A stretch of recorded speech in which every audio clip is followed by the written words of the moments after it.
एक छोटे से गांव में एक मछुआरा रहता था जिसका नाम विजय था।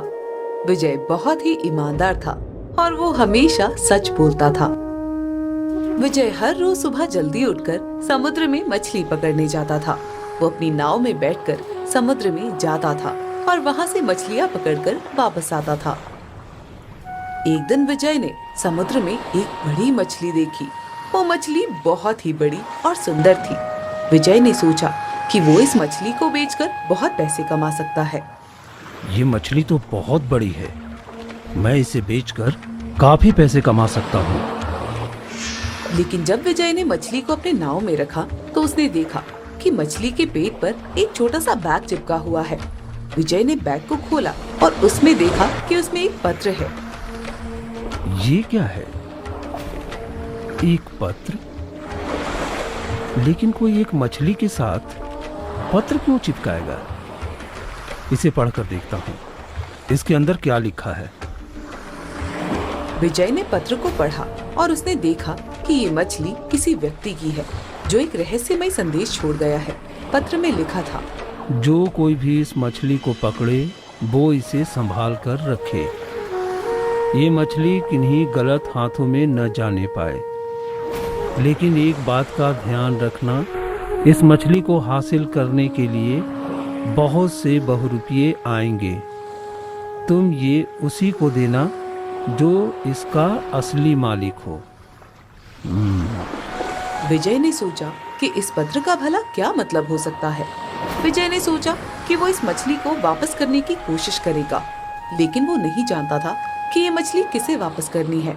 वो इस मछली को अपने गांव में ले आया और उसने अपने दोस्तों से पूछा कि क्या वे इस मछली के बारे में कुछ जानते हैं। अरे नहीं नहीं, हम इस मछली के बारे में कुछ नहीं जानते, और तुम्हें भी इस मछली को अपने पास नहीं रखना चाहिए। तुम इससे किसी खतरे में पड़ सकते हो। तुम इसे वापस समुद्र में छोड़ आओ। विजय को भी अपने दोस्तों की बातें ठीक लगी और वो अगले दिन उस मछली को समुद्र में छोड़ने के लिए चला गया। लेकिन उसने मछली को जैसे ही समुद्र में डाला तो मछली रोने लगी। तुम मुझे यहाँ छोड़कर मत जाओ, मेरी जान को खतरा है। अगर तुम मुझे यहाँ छोड़कर चले गए तो मुझे कोई भी मार सकता है। मैं तुमसे विनती करती हूँ, तुम मुझे अपने साथ ले चलो। देखो मछली, मैं तुम्हें अपने साथ तो ले जाऊंगा, लेकिन अगर इस चक्कर में मैं किसी खतरे में पड़ गया तो क्या होगा, और मुझे कुछ हो गया तो मेरे बूढ़े माता पिता का ध्यान कौन रखेगा? तुम इसकी बिल्कुल भी चिंता मत करो विजय, तुम्हें कोई नुकसान नहीं होगा। बस तुम मुझे यहाँ से अपने साथ ले चलो। मछली की बातें सुनकर विजय उस मछली को अपने साथ ले आता है और अपने घर के एक मटके में वो उसे रखकर सो जाता है। अगली सुबह विजय ने देखा कि उसके घर के बाहर एक अजीब सी गाड़ी खड़ी है। वो गाड़ी बहुत बड़ी और अजीब सी थी। विजय ने अपने घर से बाहर निकलकर देखा कि उस गाड़ी में एक आदमी बैठा है। वो आदमी बहुत बड़ा और अजीब सा था। ये आदमी कौन हो सकता है, और ये मेरे घर के बाहर क्या कर रहा है? विजय उस आदमी की गाड़ी के पास गया। तभी वो आदमी गाड़ी से निकलकर विजय को घूरने लगा। आप कौन हैं, और आप हमारे घर के बाहर अपनी गाड़ी क्यों रोकी है? माफ करना, मैंने आपके घर के बाहर अपनी गाड़ी रोकी है। मैं तो बस आपकी मछली के बारे में जानना चाहता हूँ। कौन सी मछली? मैंने तो आज तक बहुत सारी मछलियां पकड़ी है, लेकिन आप किस मछली के बारे में जानना चाहते हैं? मैं उस मछली के बारे में बात कर रहा हूं जो आपने कल पकड़ी थी। आप कैसे जानते हैं कि कल मैंने कौन सी मछली पकड़ी थी? मैं आपके बारे में बहुत कुछ जानता हूं विजय। आप मुझे बताइए, क्या आप उस मछली को मुझे देंगे? देखिए, मैं उस मछली को आपको नहीं दे सकता। मैं तो जानता भी नहीं कि आप कौन हैं। मुझे आप उस मछली के असली मालिक तो नहीं लगते, और मैं उस मछली को उसके असली मालिक को ही दूंगा। विजय, आप बहुत बड़ी गलती कर रहे हैं। उस मछली को मुझे देना आपके लिए बहुत ही जरूरी है। क्यों? क्या होगा अगर मैं उस मछली को आपको नहीं दूंगा तो? अगर आप उस मछली को मुझे नहीं देंगे तो आपको बहुत बड़ा खतरा होगा। लेकिन अगर आप उस मछली को मुझे दे देंगे तो मैं आपको बहुत बड़ा इनाम दूंगा। विजय ने सोचा कि उसे क्या करना चाहिए। वो उस आदमी को नहीं जानता था, लेकिन वो जानता था कि उसे उस मछली को किसी को नहीं देना चाहिए। लेकिन वो आदमी बहुत खतरनाक लग रहा था। देखिए, मैं नहीं जानता कि आप कौन हैं और आप उस मछली को क्यों लेना चाहते हैं। आखिर उस मछली में ऐसा क्या है, और मुझे तो ये समझ में नहीं आ रहा कि आपको ये कैसे पता कि वो मछली मेरे पास है। मैं आपको सब बताऊंगा विजय।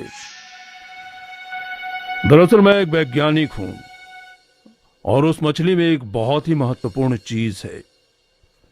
अगर आप मुझे उस मछली को दे देंगे तो मैं आपको बहुत बड़ा इनाम दूंगा। लेकिन मैं आपके ऊपर कैसे भरोसा करूं? हो सकता है कि आप मुझसे झूठ बोल रहे हो। विजय, मैं आपको एक आखिरी मौका दे रहा हूं। अगर आप मुझे उस मछली को नहीं देंगे तो मैं आपको बहुत बड़ा नुकसान पहुंचाऊंगा। विजय ने धर्मेश की बात सुनी और वो बहुत डर गया।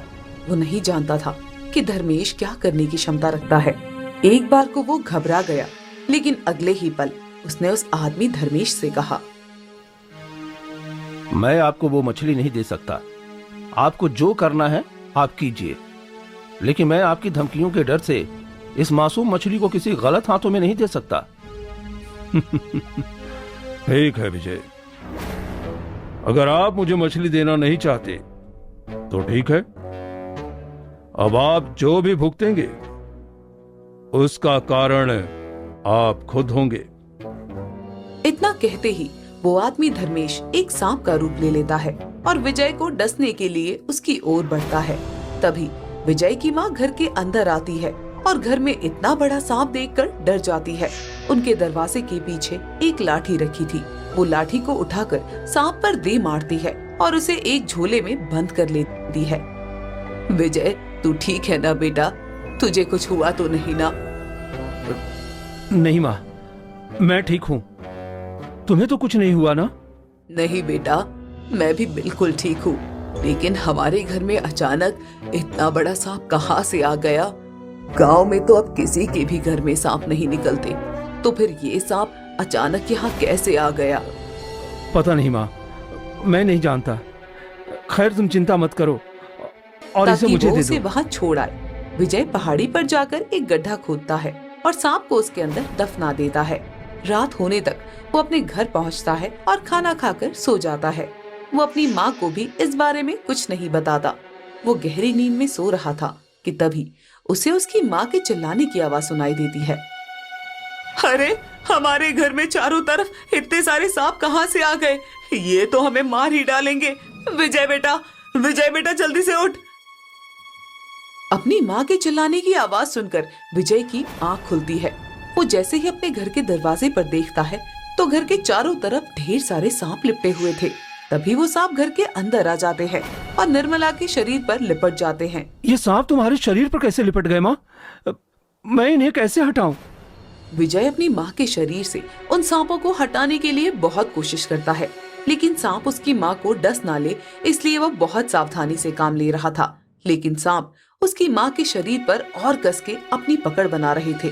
उसकी माँ का शरीर धीरे धीरे नीला पड़ रहा था। ये सब उस मछली की वजह से हो रहा है। लेकिन उस मछली में ऐसा क्या है जिसके कारण हमारे ऊपर इतनी मुसीबत आ गई है? हे भगवान, हमारी मदद करो। विजय ने उस मछली को एक मिट्टी के कटोरे में रखा था। वो मछली अचानक सुनहरी रंग की हो जाती है और उसकी रोशनी इतनी तेज वहाँ पर फैलती है कि सारे सांप वहाँ पर जलकर राख हो जाते हैं।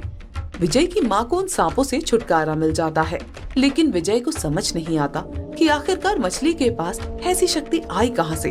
वो मछली की ओर देखकर बोलता है, मैं इतना तो समझ गया हूँ कि तुम कोई आम मछली नहीं हो। तुम्हारे पास जादुई शक्तियां हैं। लेकिन आखिर ऐसी क्या बात है जिसकी वजह से तुम्हें इतना खतरा है और तुम्हें बचाने वाले लोग पर भी इस तरह वार किया जा रहा है? मैं तुम्हें अभी सब कुछ नहीं बता सकती, लेकिन तुम मुझे किसी को मत देना। वरना मैं बहुत बड़ी मुसीबत में पड़ जाऊंगी। मैं तुमसे वादा करती हूँ कि तुम्हें या तुम्हारे परिवार को कुछ नहीं होने दूंगी। बस मुझे किसी को मत देना। तुम्हारी सुरक्षा की जिम्मेदारी मैं खुद लेती हूँ। ठीक है मछली, तुम चिंता मत करो। मैंने तुम्हारी सुरक्षा की जिम्मेदारी ली है, तो मैं तुम्हें ऐसे ही किसी को लेकर जाने नहीं दूंगा। जितना हो पाएगा मैं तुम्हारी रक्षा करने की कोशिश करूंगा। विजय मछली से ये सब बातें कर ही रहा था। कुछ देर बाद कुछ लोग उसके घर में घुस जाते हैं। वो विजय को रस्सियों से बांध देते हैं और मछली को उठाकर वहाँ से भाग जाते हैं। विजय की माँ मदद के लिए गांव वालों के पास जाती है। कोई मेरे बेटे की मदद करो, मेरा बेटा बहुत बड़ी मुसीबत में फंस गया है। कुछ लोग उस मछली की वजह से मेरे बेटे को अगवा कर ले गए। माफ करना निर्मला, लेकिन इस सब में हम आपकी कोई मदद नहीं कर सकते। हमने तो विजय को पहले ही कहा था कि उस मछली के चक्कर में वो मुसीबत में पड़ सकता है, लेकिन उसने हमारी बात सुनी ही नहीं। अगर हम उसकी मदद करने के लिए गए तो हम भी मुसीबत में पड़ जाएंगे। आप हमें इन सब चीजों से दूर रखिए। कोई भी गांव वाला निर्मला की मदद करने के लिए तैयार नहीं होता, क्योंकि उन्हें पता था कि इस वजह से बहुत बड़ी मुसीबत में फंस सकते हैं। निर्मला अपने बेटे को ढूंढते हुए गांव की अलग अलग जगह पर जाती है, लेकिन उसे अपना बेटा कहीं नहीं मिलता। हे भगवान, मेरे बेटे की रक्षा करना। पता नहीं वो लोग मेरे बेटे को कहाँ लेकर गए हैं। मेरा बेटा बस सही सलामत घर आ जाए तो मैं नंगे पांव चलकर आपके मंदिर आऊंगी और अपनी आखिरी सांस तक आपकी सेवा करूंगी। यहाँ विजय की माँ परेशान होकर भगवान से विजय की सलामती की दुआ मांग रही थी, और वहाँ पर धर्मेश और उसके आदमियों ने विजय को एक पहाड़ी पर रस्सियों से बांध रखा था, क्योंकि विजय ने मछली को एक ऐसे पात्र में रख दिया था जिसके बाहर एक ताला लग सकता था, और उसकी चाबी विजय ने कहीं छुपा कर रख दी थी। देख, मैं तुम्हें आखिरी बार कह रहा हूँ, मुझे इस पात्र की चाबी दे दे। मुझे ये मछली चाहिए। और तू क्यों इस मछली के चक्कर में अपनी जान खतरे में डाल रहा है? एक मछली के लिए भला कौन इतना करता है? मैंने इस मछली से वादा किया है कि जब तक मुझसे होगा मैं इसकी रक्षा करूंगा, और भले ही वो एक मछली हो, लेकिन ये जानते हुए भी कि तुम इसे नुकसान पहुंचाओगे, मैं तुम्हें कतई नहीं दे सकता। इसका मतलब कि तू ऐसे नहीं मानेगा। तुम लोग इसे तब तक कोड़े मारो जब तक ये पात्र की चाबी के बारे में ना बता दे। धर्मेश के आदमी बड़ी बेरहमी से विजय को कोड़े मारते हैं। कोड़े की मार से विजय जोर जोर से चिल्लाता है कि तभी उस पात्र से मछली की आवाज आती है। मैं तुम्हें चेतावनी दे रही हूँ धर्मेश, विजय को छोड़ दो, वरना तेरे लिए ठीक नहीं होगा। बस एक बार मेरी सारी शक्तियाँ मुझे मिल जाए तो मैं इस दुनिया से तेरा नामो निशान मिटा दूंगी। ये सब तुम्हारा ख्याल है, क्योंकि वास्तव में तो ऐसा अब कभी नहीं होने वाला। एक बार को मैं तुम्हें तुम्हारा रूप वापस दे सकता हूं, लेकिन तुम्हारी शक्तियां कभी तुम्हें वापस नहीं मिलने दूंगा, समझी? तो जैसा बेईमान इंसान एक सच्चे इंसान से कभी नहीं जीत सकता। अब तेरी हार का समय बहुत पास आ गया है। मुझे इंतजार है तेरा हारा हुआ चेहरा देखने का। तूने मेरे साथ बहुत गलत किया है। अब इन बातों का कोई महत्व नहीं है। तुम्हारे साथ वही हुआ जो होना चाहिए था। बस एक बार तुम्हारे पात्र की चाबी मुझे मिल जाए, उसके बाद तो मैं तुम्हें नष्ट कर दूंगा, और एक बार अगर तुम नष्ट हो गई तो फिर तुम्हारे पुनर्जीवित होने का कोई मार्ग नहीं बचेगा। धर्मेश को उस मछली से बहुत बड़ा खतरा था, इसलिए वो चाहता था कि वो जल्दी से जल्दी उस मछली को मार डाले। लेकिन इतने कोड़े खाने के बाद भी विजय उन्हें चाबियों के बारे में कुछ नहीं बता रहा था। तब धर्मेश ने कहा, मैंने तुम्हें बहुत मौके दिए, लेकिन अब मैं तुम्हें और मौका नहीं दूंगा। या तो तुम इस बार ये बता दो कि इस पात्र की चाबी कहां है, वरना मरने के लिए तैयार हो जाओ। यदि तुम मुझे मारना चाहते हो तो मार डालो, लेकिन मैं तुम्हें ये तो बिल्कुल नहीं बताऊंगा कि मैंने पात्र की चाबी कहां छुपाई है। अगर ऐसी बात है तो फिर ठीक है, अपनी आखिरी सांस ले लो, मार डालो इसे, अभी हमारे किसी काम का नहीं है।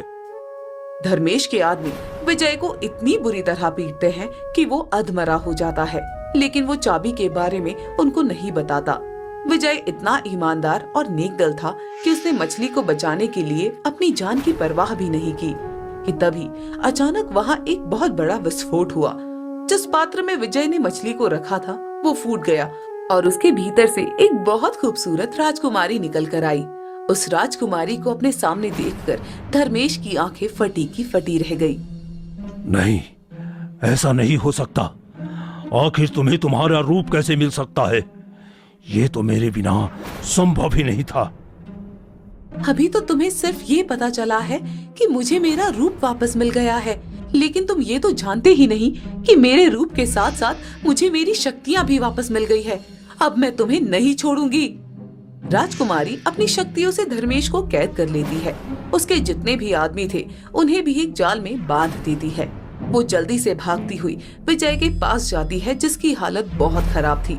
विजय की ऐसी हालत देखकर राजकुमारी को बहुत बुरा लगता है। मुझे माफ कर दो विजय, मेरी वजह से तुम्हारी हालत ऐसी हो गई है। मैं अपनी शक्तियों से तुम्हें ठीक करने की कोशिश करती हूँ। राजकुमारी विजय के सर पर अपना हाथ फेरती है तो धीरे धीरे विजय के शरीर से सारे घाव खत्म हो जाते हैं, लेकिन तभी राजकुमारी के हाथ पर एक गहरा घाव बन जाता है। विजय उठता है। ये आपने कैसे किया राजकुमारी? मेरे शरीर के सारे घाव ठीक हो गए और मुझे बिल्कुल दर्द भी नहीं हो रहा, मगर आपके हाथ पर ये इतना बड़ा घाव कैसे हो गया? तुम्हारी पीड़ा ठीक करनी थी तो कुछ पीड़ा का भाग तो मुझे भी लेना पड़ेगा ना। खैर ये सब छोड़ो, तुम जल्दी से बस मेरे साथ चलो, मुझे मेरे पिता को बचाना है। राजकुमारी विजय का हाथ पकड़ती है और उसे एक दूसरी दुनिया में ले जाती है, जहाँ पर एक बहुत बड़ा महल था, लेकिन महल के अंदर कोई भी नहीं था। ये तो महल है और राज्य कितना सुंदर है, लेकिन यहाँ पर न तो कोई प्रजा है और न कोई राजा। ये सब यहाँ क्या हो रहा है? ये सब उस धर्मेश का ही किया धरा है। ये पुष्पक नगर राज्य है। मेरे पिता यहाँ के राजा है और मैं इस राज्य की राजकुमारी। कुछ समय पहले धर्मेश मेरे पिता के पास आया और मेरे पिता के सामने विवाह का प्रस्ताव रखा, परंतु मैं और मेरे पिता जानते थे कि वो एक बहुत निर्दयी राजा है, इसलिए हमने उसे विवाह करने से साफ इनकार कर दिया था, लेकिन उसे ये बर्दाश्त नहीं हुआ। महाराज महेंद्र प्रताप सिंह, आपकी पुत्री के भीतर अहंकार कुछ ज्यादा ही है, जो उन्होंने मुझे ठुकरा दिया। तुम्हें अपनी सुंदरता पर कुछ ज्यादा ही अहंकार है ना कावेरी? तुम शायद भूल रही हो कि मुझे तंत्र मंत्र सबका ज्ञान है। मैं तुम्हारा रूप छीनकर तुम्हें एक मछली बना दूंगा और तुम्हारी शक्तियों का एक हिस्सा बांध दूंगा, फिर देखना तुम कैसे तड़प तड़प कर मरोगी। तुम्हारी हिम्मत कैसे हुई मेरी पुत्री से इस तरह से बात करने की? सैनिकों, बंदी बना लो इसे। उस समय तो मेरे पिता ने धर्मेश को बंदी बना लिया, लेकिन कुछ समय बाद न जाने वो कारागार से कैसे भाग निकला और उसने अपने तंत्र की शक्ति से मुझे एक मछली के रूप में बदल दिया। मैंने बहुत साधना और कड़ी तपस्या करके अपनी शक्तियाँ प्राप्त की थी, इसलिए वो मेरी सारी शक्तियाँ बांध नहीं सका, लेकिन उसने मेरी शक्तियों का अधिकांश हिस्सा बांध दिया, जिस कारण मैं अपनी शक्तियों का अच्छे से इस्तेमाल नहीं कर पा रही थी।